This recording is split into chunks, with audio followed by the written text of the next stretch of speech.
let me say one more thing, right? I know we talk about slavery a lot in America, right? But I want y'all to just think about this.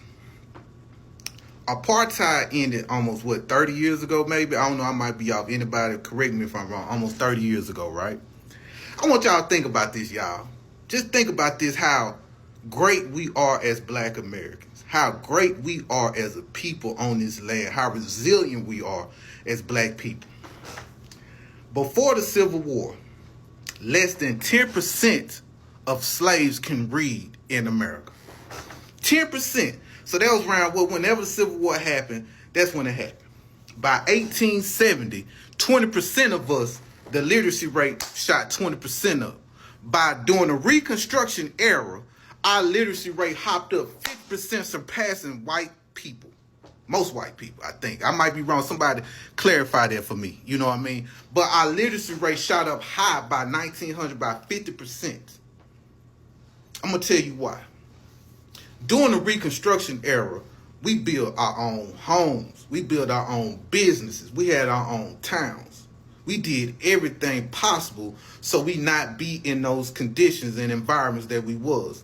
Even the ones that couldn't read, the ones that couldn't write, even the ones that didn't catch their literacy rate like the rest of the black Americans did, they still had sharecropping businesses. They still worked for themselves. They still found ways to make money for their families. Even the poor ones that they always show all the time.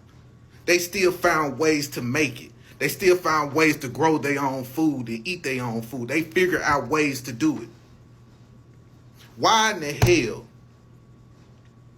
in 30 years there's nothing has grew with y'all? Why? Why? Why in 30 years y'all haven't grew nothing? Slavery ended in 1865? 5 years after slavery, our literacy rate went up 20%. Think about that. Then 20 years later, during the Reconstruction era from 1890, I want to say to 1900, our literacy rate jumped 50%. And we did all these things, inventions, creating schools. We had freedmen bureaus, all this stuff. We were so powerful, the people that y'all look up to, like the Boers, the Dutches, the Afrikaners, then the white mommies and white daddies in America got so scared they had to destroy everything we had. They had to sabotage everything we had because we was too powerful of a people. We was too smart of a people. We was too sharp of a people.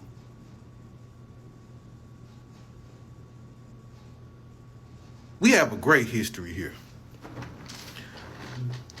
The negative that people talk about, I let other people talk about the negatives of what go on with us. But I'm just saying the overall things that we have done in this country is unmatchable.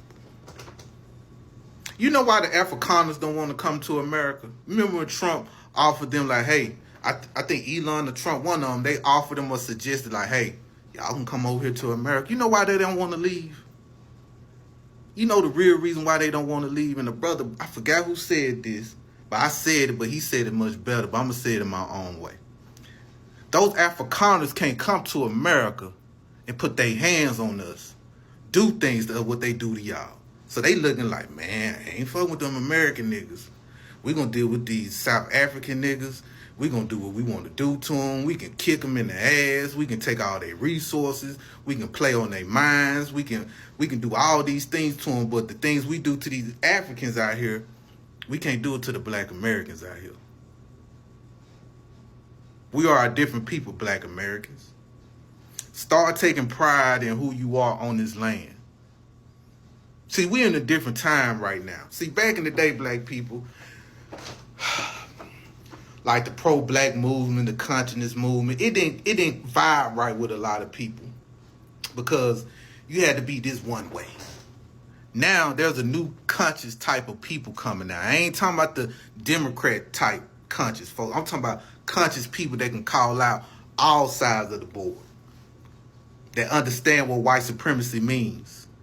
They can articulate themselves in a way that the younger generation can understand and the older generation can respect. You get what I'm saying? Back in the day, I remember the conscious people used to be broke, dusty, busted. Now, you see a new refined type of niggas out here.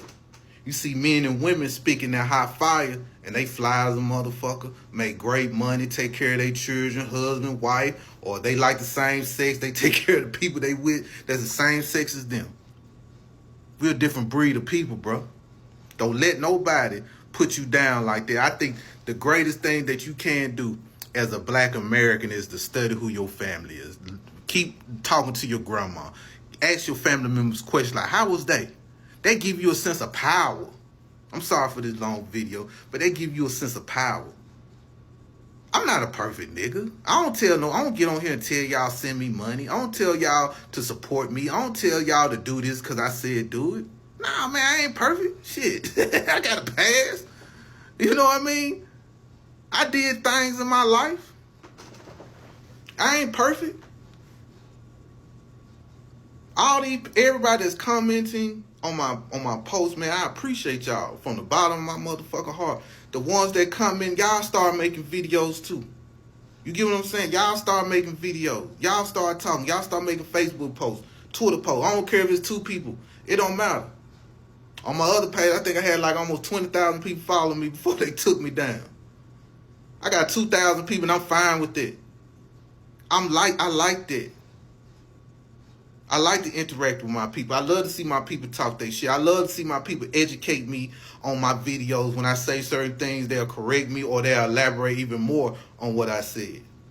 We need y'all to keep talking, man. Represent who you are. I don't care if you want to represent Solani, FBA, ADOS, slave descendant, freedman, American Indian, or whatever. But we ain't Pan-African, though. Anyway, I love y'all, man. I love y'all. Y'all be safe. And y'all keep going them African booty scratches.